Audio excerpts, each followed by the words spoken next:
Boa noite a todos.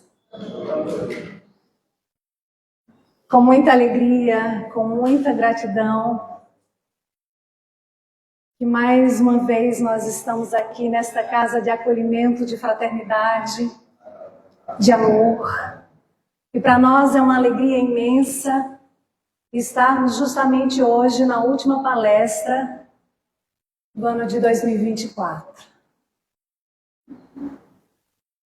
Que o Mestre Jesus envolva a todos nós em suas bênçãos de luz, de paz, acalmando, serenando as nossas mentes, que possamos nos colocar receptivos às reflexões desta noite, na certeza do amparo, da assistência espiritual da casa, e que ao final possamos todos sairmos daqui melhores de que quando aqui chegamos. Os espíritos exercem sobre o mundo moral e também sobre o mundo físico uma ação incessante. Agem sobre a matéria, agem sobre os pensamentos. E essas relações dos espíritos desencarnados com nós, espíritos que estamos encarnados temporariamente no corpo físico, ela é constante. Os benfeitores nos solicitam nos colocarmos no trabalho do bem, no trabalho de nossa renovação interior, nos sustentam nas provas da vida, nos ajudam a suportá-las com coragem, com bom ânimo, com resignação. E os maus espíritos? O que os maus espíritos nos solicitam? O mal. Eles ficam felizes ao ver quando a gente desequilibra e discute, e é impaciente, intolerante. Eles ficam felizes ao ver sucumbir. Eles ficam felizes quando vê que nós estamos nos assemelhando a eles. Estamos nas mesmas sintonias. Esses e outros esclarecimentos nós encontramos em O Livro dos Espíritos, na introdução do item 6.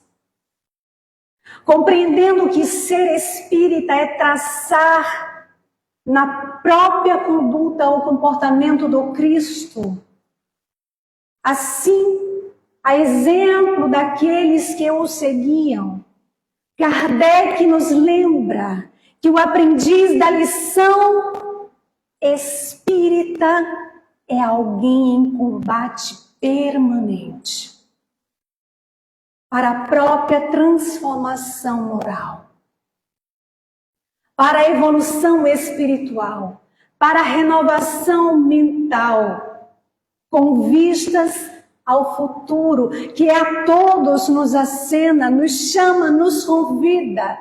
Todos nós somos chamados a estarmos atentos ao que pensamos, ao que sentimos, ao que falamos, ao que fazemos, ao que estamos atraindo para junto de nós.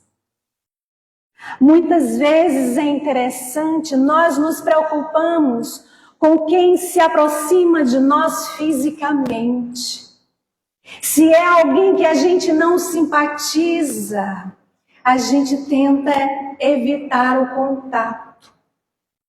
Se encontra na rua, muda de calçada. Se é um irmão na casa espírita, hoje eu não vou porque eu fiquei sabendo que aquela pessoa vai estar lá. Então eu vou evitar contato. e fica nessa tensão, nessa preocupação de evitar contatos físicos. Mas será que nós temos essa mesma preocupação de evitarmos as companhias espirituais? Será que nós temos essa preocupação? Será que nós estamos atentos a companhias, aquelas companhias que nós estamos atraindo para junto de nós?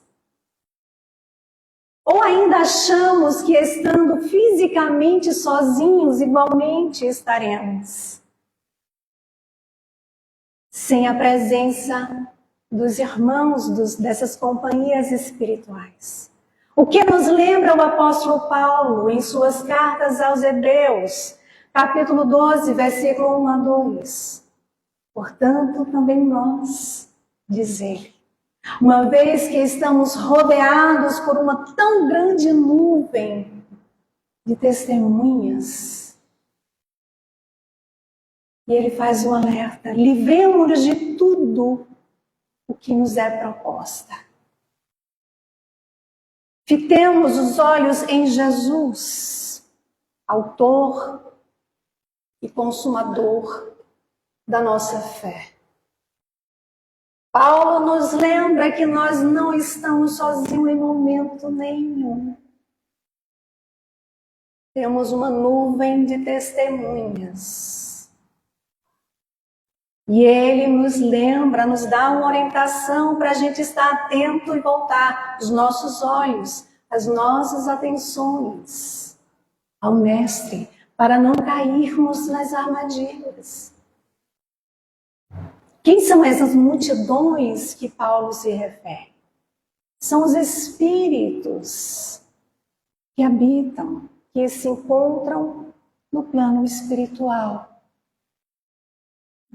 São aqueles que estão a nos observar. São aqueles que nos acompanham. São aqueles que são atraídos pelos nossos pensamentos, pelo que estamos fazendo, pelo que estamos procurando. Essas são as nossas companhias espirituais. E sendo essas nossas companhias espirituais, será que eles podem nos influenciar em nossos pensamentos e em nossas ações? Questão 459 de O Livro dos Espíritos.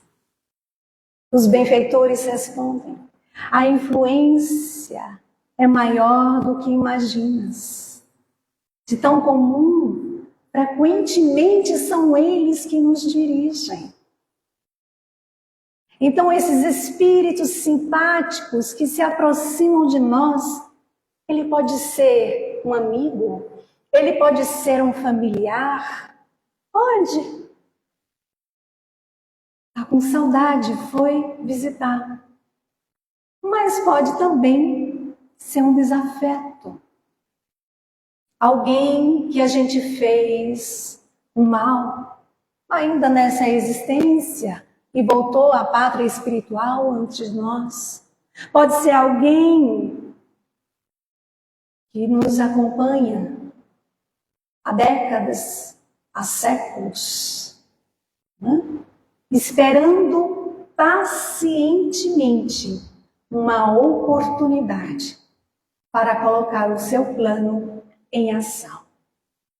Há quem ache que pode fazer as coisas a escondidas. Há quem ache que pode. Pois é, não pode. Somos vigiados. Somos filmados 24 horas. 365 dias. As câmeras são de última geração. O Wi-Fi não cai, a ligação é direta. É para ter medo? Não. É para estar atento, com a consciência tranquila de que está fazendo a sua parte. É para estar atento ao que faz, ao que fala, ao que pensa, ao que deseja. Por isso Jesus recomendou: vigiai e orai.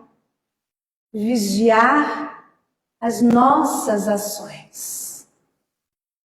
Vigiar e estar atento se eu estou me esforçando de fato para ser uma pessoa melhor. Se eu estou no trabalho do bem. Se de fato eu estou cumprindo aquilo que eu prego. Orar, pedir proteção, auxílio, sustentação, coragem, bom ânimo. Mas é preciso trabalhar. Por que Jesus, ele nos recomenda o vigiar e orar? Para nós não cairmos nessas armadilhas. E não causarmos, e não trazermos para nós problemas, desequilíbrios, perturbações, obsessões. Qual a diferença entre perturbação e obsessão? Não é a mesma coisa? Na perturbação, o espírito desencarnado, ele fica ali, insistindo, né? Ele investe em você para você desequilibrar.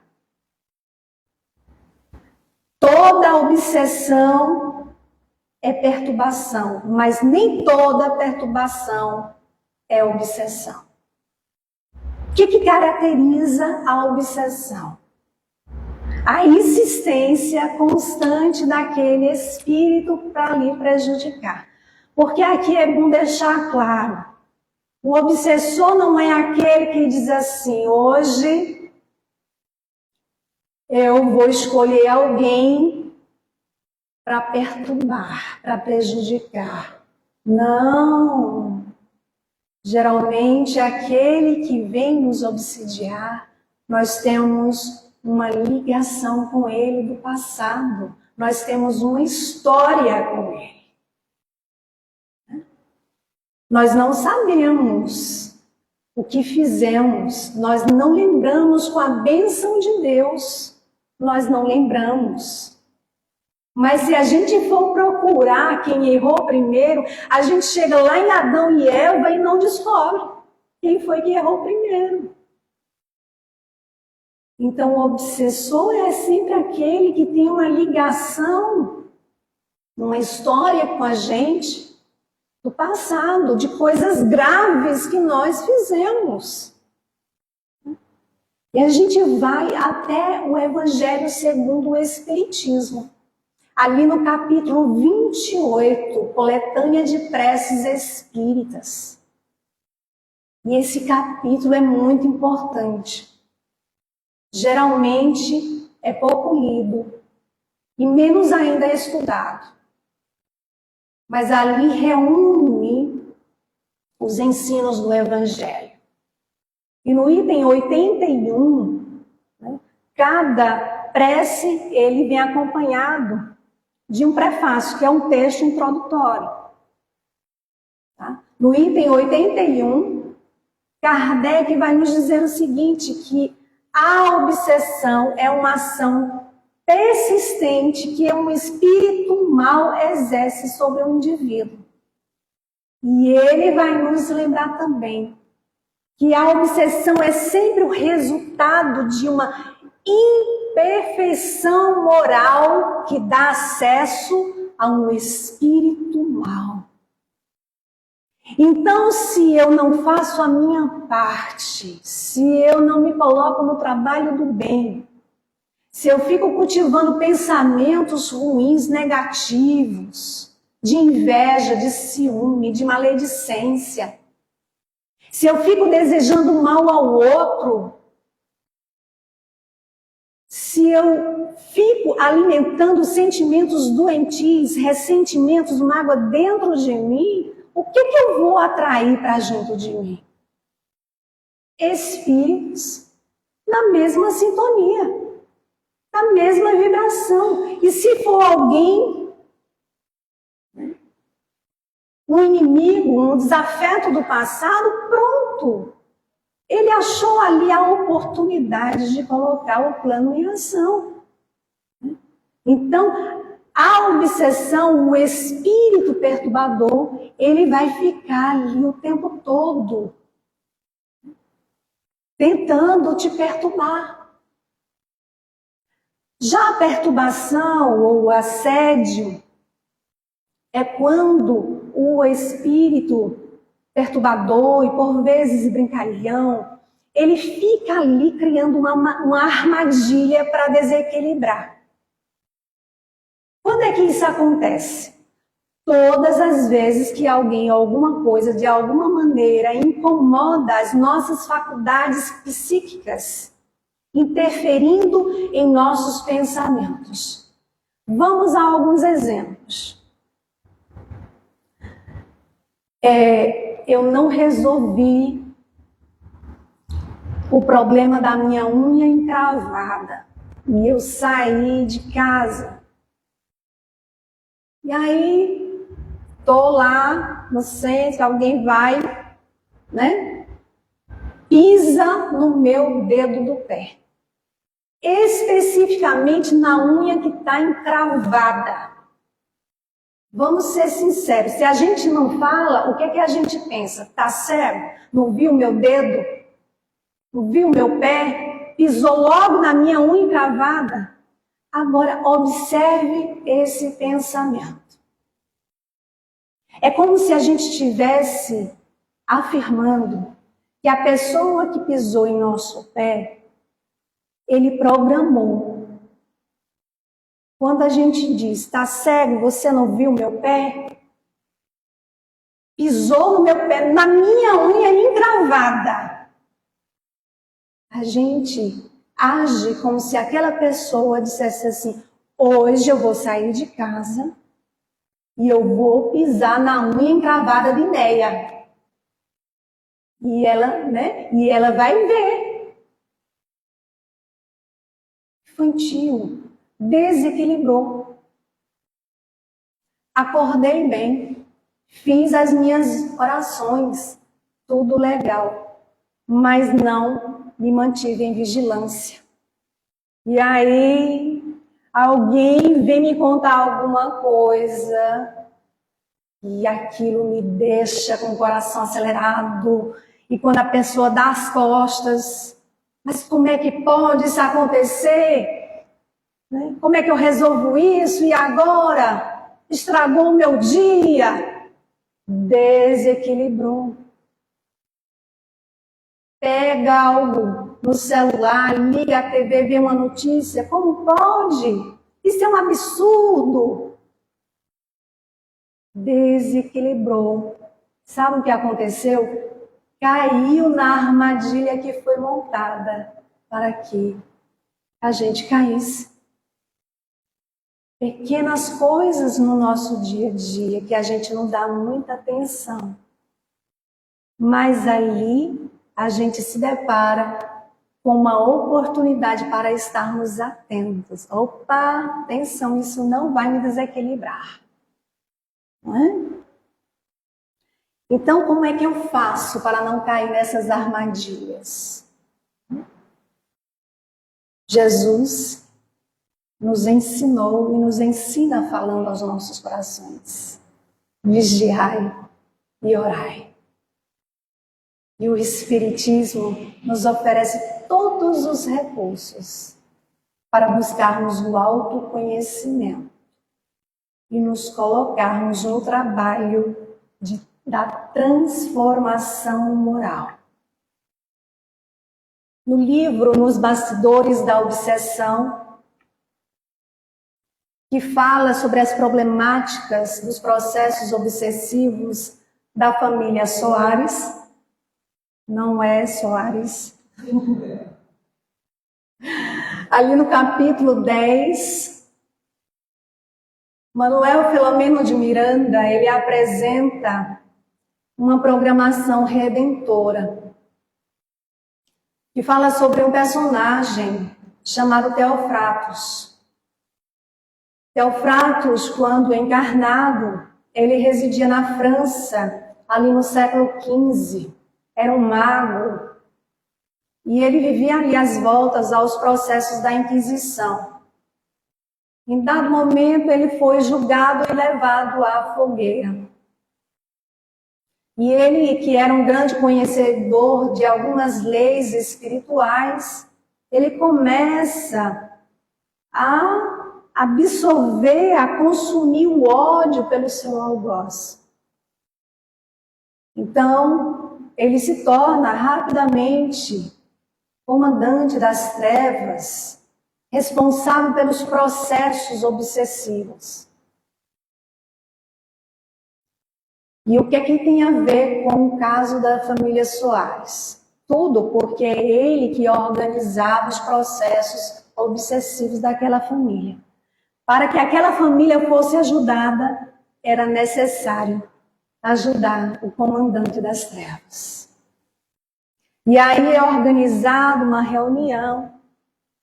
O benfeitor Saturnino pede ao irmão, ao amigo José Petitinga para ler o livro da vida, se referindo ao Novo Testamento. E ele começa ali a ler as anotações de Marcos, capítulo 9, versículo 17 a 29, que fala sobre aquele pai que traz o seu filho, que estava possesso de um espírito, para que os discípulos ali pudessem expulsar aquele espírito. Só que eles não conseguiram. E aí é quando Jesus diz: "Ó raça incrédula, ou geração incrédula", dependente da tradução, "até quando estarei convosco? Tragam o rapaz." E quando o espírito vê Jesus, ele faz o rapaz convulsionar, espumar, cair.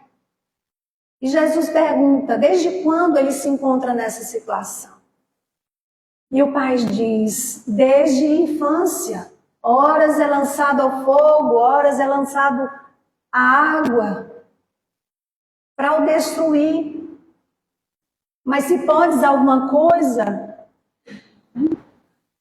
ajuda-nos, compadece de nós, nos ajuda. E Jesus diz: se podes, tudo é possível ao que crer. E ele imediatamente diz: eu creio, ajuda a minha incredulidade. E Jesus diz ao espírito: saia dele. E ele saiu. E os discípulos perguntaram depois a Jesus: por que eles não conseguiram expulsar aquele espírito? E Jesus diz que, em se tratando daquela espécie, só com a força da oração. Jesus se referia à força moral que os discípulos ainda não tinham. Então, José Petitinga, ele fecha o livro, o Novo Testamento, reflete e começa ali a lembrar os ensinos do Cristo. E deixa a reflexão de que somente com a força da oração é possível modificar os corações mais endurecidos. E aquele espírito Teofratos é trazido e é recebido com muito carinho, com muito respeito. Logo é dito a ele que a sua amada, que ele não via há séculos, Henriette Marquis, ela, agora encarnada como Ana Maria, estava em uma espécie de hospital com hanseníase, a antiga lepra. E esse estado de enfermidade era causado pelo processo obsessivo que ela passava pelo seu algoz. Detalhe, o próprio Teofratos era quem trabalhava nesse processo obsessivo. O obsessor direto, o objetivo dele era levar ela a cometer o suicídio. Porque Teofratos achava que ela, desencarnando, eles iriam se encontrar. Mas ele é alertado de que se ela chegasse ao suicídio, aí é que eles não iriam se encontrar. E ele se desespera. Os benfeitores conversam ali com ele e esclarece a ele.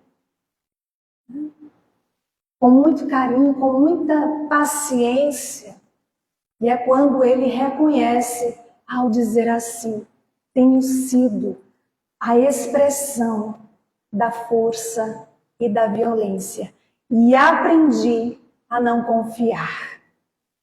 Mas aí o benfeitor lembra a ele que Jesus é a expressão do amor.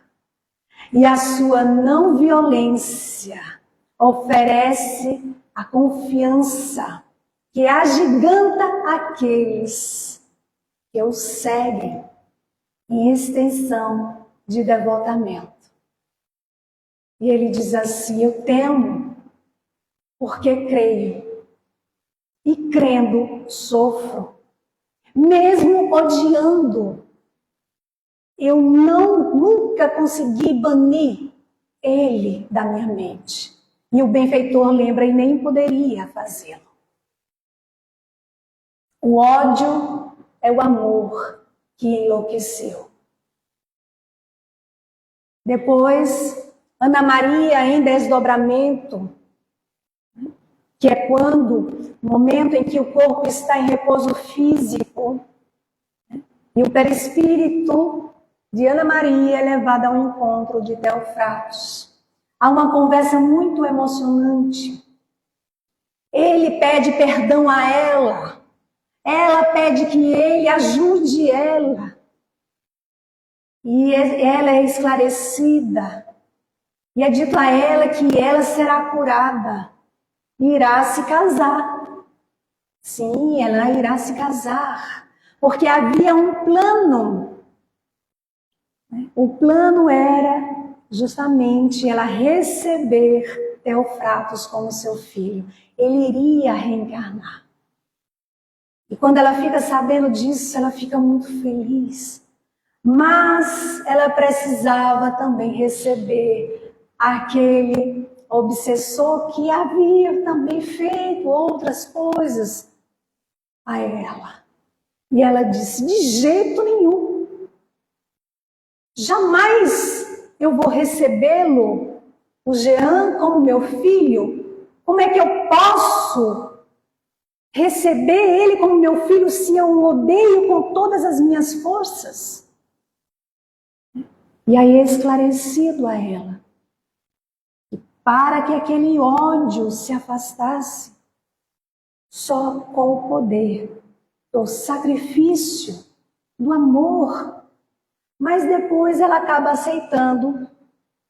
E ela diz assim, se o meu amor pode beneficiar o Theo, se referindo a Teofratos, e a minha recusa a Jean pode prejudicar todo o processo, então, em homenagem ao amor de todos os amores, eu vou aceitar o Jean como meu filho.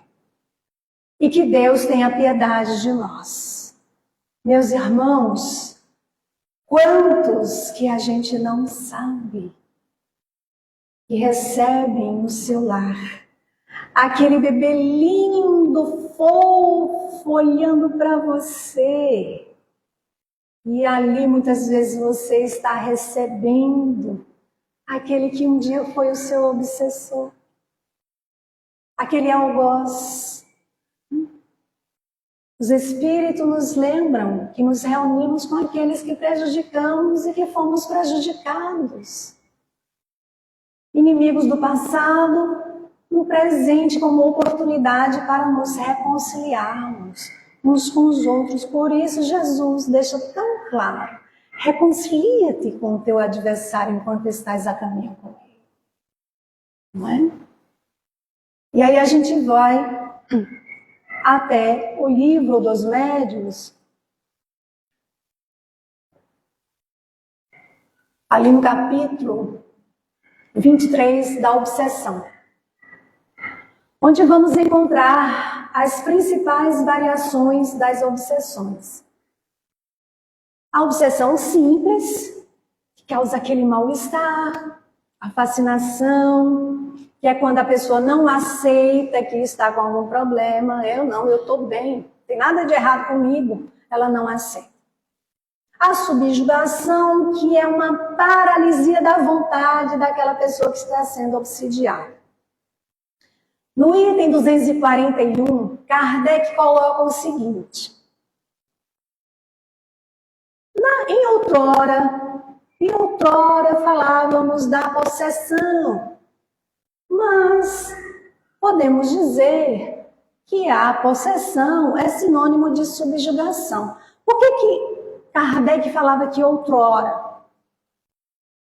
Para entendermos, vamos ao Livro dos Espíritos. Ali, na segunda parte do capítulo 9, porque tem um item chamado possessos, onde os benfeitores deixam claro que o espírito não entra no corpo como se entra em uma casa. O que acontece é uma afinação, né, com aquele espírito através dos defeitos, das qualidades, e então eles agem conjuntamente. Mas em nota, Kardec coloca o seguinte: a palavra possesso não deve se entender senão como dependência absoluta em que a alma pode se encontrar em relação a espíritos imperfeitos que a subjugam. Complicou? Então, existe ou não existe possessão? Ou o termo mais adequado é dizer subjugação. Para melhor compreendermos, nós vamos à revista Reformador, abril de 2024, que tem na capa o título Possessão, a última palavra de Allan Kardec. Ué, a última palavra não foi no Livro dos Médiuns? Pois é. O que nos diz esse artigo, trazido pelo trabalhador, divulgador da doutrina espírita, Jacobson Trovão, muito conhecido no movimento espírita? Ele faz um resumo bem explicativo sobre esse tema. E ele começa a nos lembrar que Allan Kardec, com muita dedicação, ele estuda o fenômeno da obsessão e coloca ali em O Livro dos Espíritos. Mas Kardec, inicialmente, ele rejeita, né, a possibilidade da possessão. E aí ele define a possessão como subjugação. O que mudou? O que mudou foi que Kardec, ele continuava estudando. Ele continuava observando, fazendo as suas pesquisas. E aí, em dado momento, ele se deparou com um fenômeno inusitado, o que fez ele reconsiderar e confirmar a existência da possessão. Então, é correto afirmar que existe a possessão? Sim, segundo Allan Kardec, existe. Então, pela classificação espírita, nós temos a obsessão simples, a fascinação, a subjugação. Está lá em O Livro dos Médiuns. Que ano? 1861. Ok?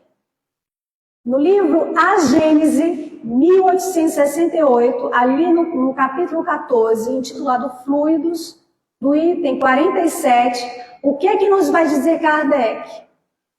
Kardec vai dizer assim: na possessão o espírito, ao invés de agir exteriormente, ele substitui temporariamente, sem que este se afaste completamente do corpo, o que não seria possível a não ser com a morte.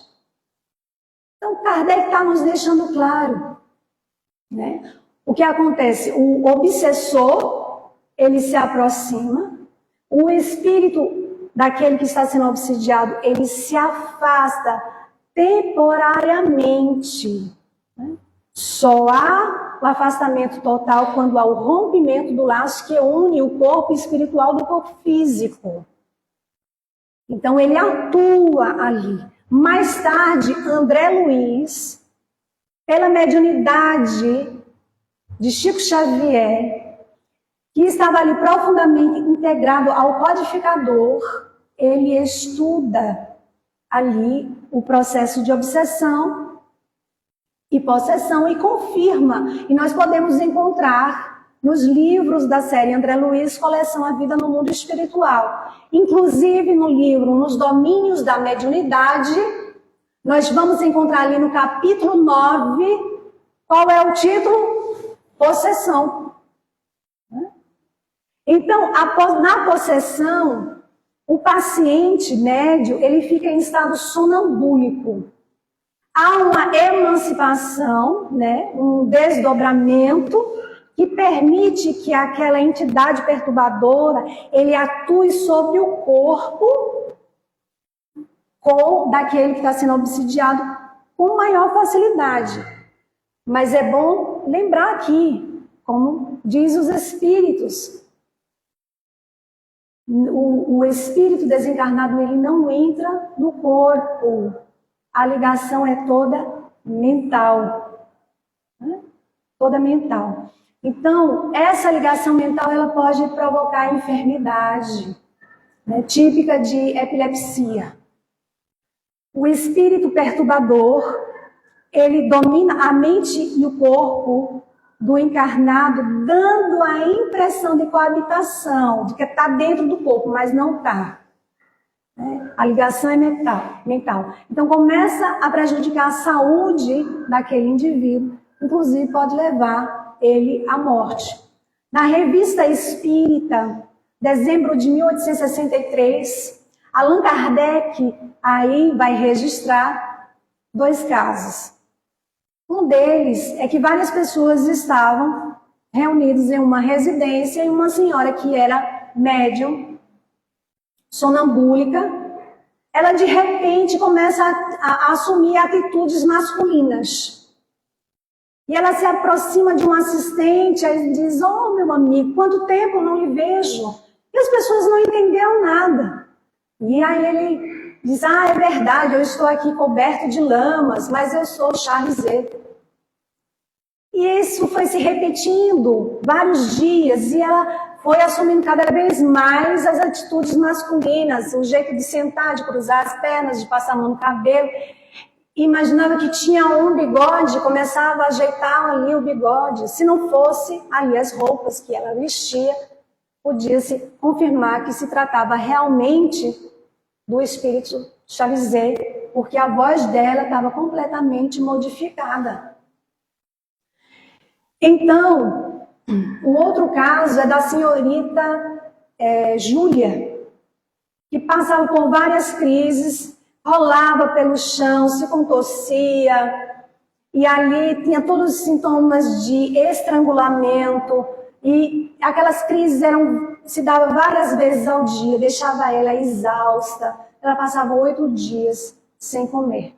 Então veja, foi em decorrência de tais observações que Allan Kardec, ele confirma a existência da possessão. E ele vai nos dizer o seguinte: dissemos que não havia possessos no sentido vulgar do termo, mas subjugados. Ele reconhece e diz: queremos reconsiderar esta acessão posta de maneira um tanto absoluta, já que agora nos é demonstrado que pode haver verdadeira possessão, isto é, substituição, embora parcial, de um espírito encarnado por um errante, né, por um espírito que se encontra no plano espiritual. Então, Kardec, acessível aos ensinos dos espíritos, ele ampliou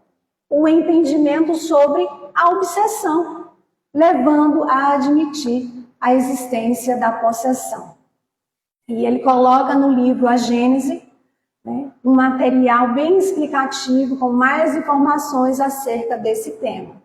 No livro Recordações da Mediunidade, Ivone do Amaral Pereira, ela apresenta um caso de um jovem que ele, desde os 2 anos de idade, ele não andava, ele parou de andar, tinha as pernas tortas, os joelhos se encontravam um com os outros, tinha os braços arcados, ele sentia muitas dores nas lombares, dores nos ouvidos e dores na garganta. O pai já havia levado a vários médicos e não tinha quem identificasse o que ele tinha. 10 anos nesse sofrimento. Então ele leva a uma casa espírita que Ivone do Amaral fazia parte. E o que acontece? Quando ele chega lá com o seu filho, Ivone, juntamente com mais 2 médiums, né, eles começam a observar uma forma compacta em cima do rapaz, como se estivesse cavalgando esse rapaz. E tinha, inclusive, os freios, né, na boca desse rapaz. Ali, Dr. Bezerra de Menezes orienta a Ivone para que receite uma medicação para ele já ir tomando. Na reunião mediúnica, o que acontece? O espírito se comunica e diz: não, eu era o burro de carga que ele chicoteava. Agora, ele é o burro e eu sou a carga. Esse aí é Nhonhô Teodoro Vieira. E depois foi descobrir que esse Nhonhô Teodoro Vieira era o bisavô do enfermo. Então, o bisavô estava encarnado agora como esse jovem. E esse espírito perseguiu esse jovem, querendo fazer justiça com as próprias mãos. Mas aí ele foi doutrinado, foi ajudado e se afastou. E o menino se recuperou, né, as forças físicas, tudo. A família se dedicou aos trabalhos da casa espírita, se interessou mais pelo assunto, todos se tornaram espírita. E o menino, certa feita, ele disse: não, eu sabia falar.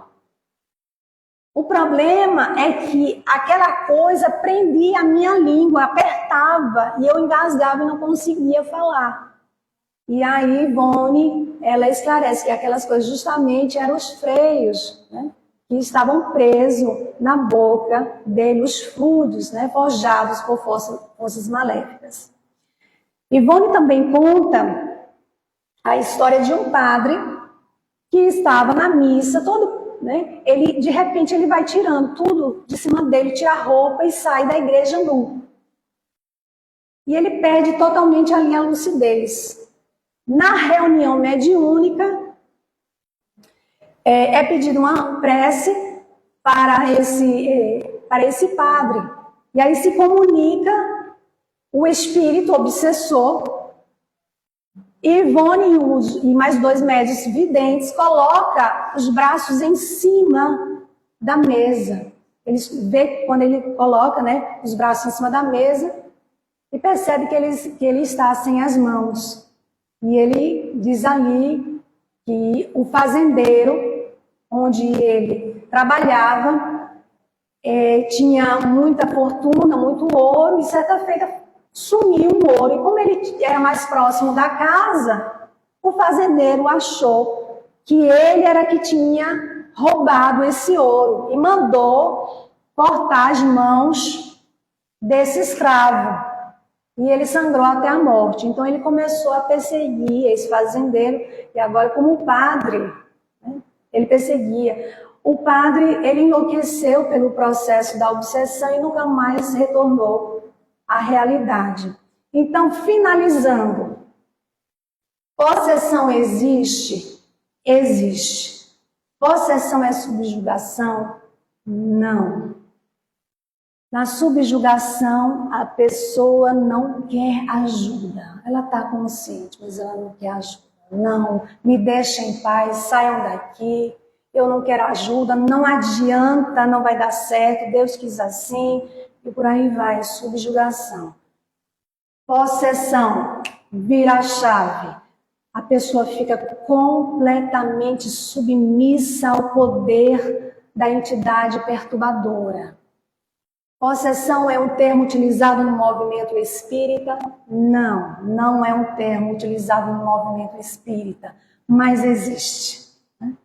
E aí, como é que a gente faz para não cair nessas variações de obsessões? Vamos voltar rapidamente ao Evangelho segundo o Espiritismo, ali no capítulo 28, coletânea de preces espíritas, novamente ao item 81. Porque Kardec vai nos lembrar que para a gente se preservar das enfermidades físicas, a gente precisa fortalecer o corpo físico. E para a gente fortalecer, né, para nós ficarmos isentos das obsessões, é preciso fortalecer a alma. Como? Kardec lembra, com a oração. Né? A prece é o mais poderoso auxiliar em todos os processos obsessivos, em todos. Mais um detalhe, os espíritos só respeitam as preces, aquelas que produzam transformação moral.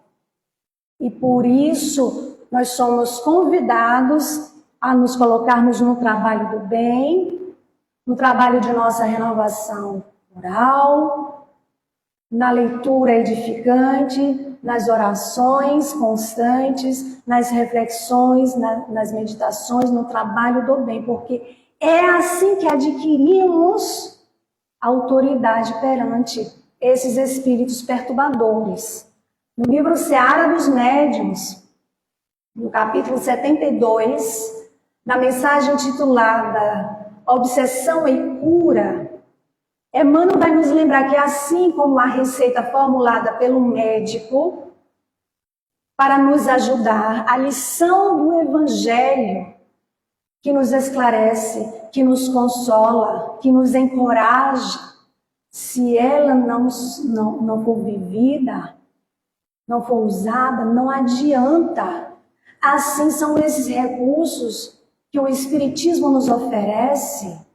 Se a gente não usar desses recursos no nosso dia a dia, não adianta, a gente fica com a nossa casinha mental aberta a esse tipo de visitantes. A gente fica a mercê deles. Então temos nós que fazermos a nossa parte para não cairmos nessas armadilhas. E é isso, meus irmãos. Nós agradecemos a grande oportunidade de mais um trabalho realizado, o nosso último trabalho nesta casa, neste ano de 2024. Agradecemos a Jesus, né? E rogamos a eles que todos possam retornar para os seus lares envolvidos em muitas bênçãos de luz e de paz, que todos possam ter um ano de 2025 mais dedicado ao estudo de si mesmo, mais dedicado ao trabalho do bem. Façamos nós, meus irmãos, a nossa parte e que Jesus nos abençoe e nos guie hoje e sempre, que assim seja.